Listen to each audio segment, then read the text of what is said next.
Welcome back to another video, and today we're going to be writing a program that takes two strings as input, and we're going to print the longest string.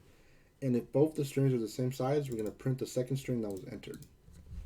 So in order to do this, we're going to need user input. So we're going to make a scanner object. We can say scanner scnr equals to new scanner system.in.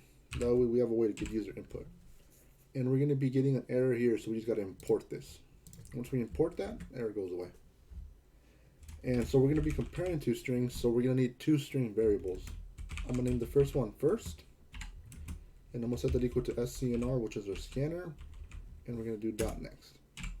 I'm not doing .next line because I want the two strings to appear next to each other when we enter them. You could do .next line, it wouldn't change anything, but for this case, we're just doing .next. And then our second string, I'm just going to name second, equals to scnr.next. Pretty much the same thing. And we're going to end it off with a semicolon. So now we have a user input and stored inside of first and second. Now we can just start using like if statements to see if like they're the same size or see if one's bigger. So first I'm going to check to see if they're the same size. So we could say if first, which is the name of our string, dot length. So the length method returns however long our first string is. Say our first string had the word car in it, it would return 3. And if that equals second dot length, not all that. That equals second dot length. If these two equal each other, for example, say we enter car and cat, if they equal each other, we want to print the second one, so we would print cat.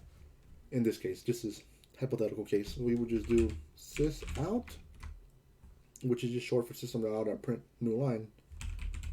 And then we would just print second, which would be our second string. So this takes care if they're the same length. But if they're not the same length, we could use an else if statement. We could say else if, and we could put our conditions in here. We could say if first dot length greater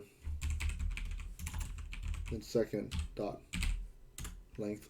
That means if first dot length is greater, that means the first string is longer. So we could just do sysout and just print first.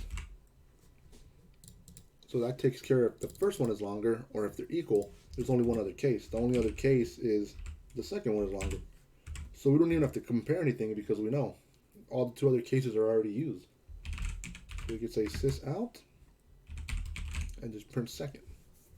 So now let's run it. Let's do the, like I said, the little cat case where they're the same size cat and car. So it should print car because it's the second one because they're the same size, and it prints car. Let's do my name, Ruben and LeBron. I think LeBron's longer, so it should print LeBron. So it prints LeBron. Let's do A and A.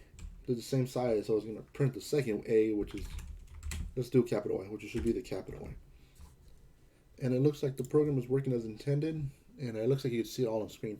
If this helped you in any way or you just enjoyed watching, just leave a like and subscribe.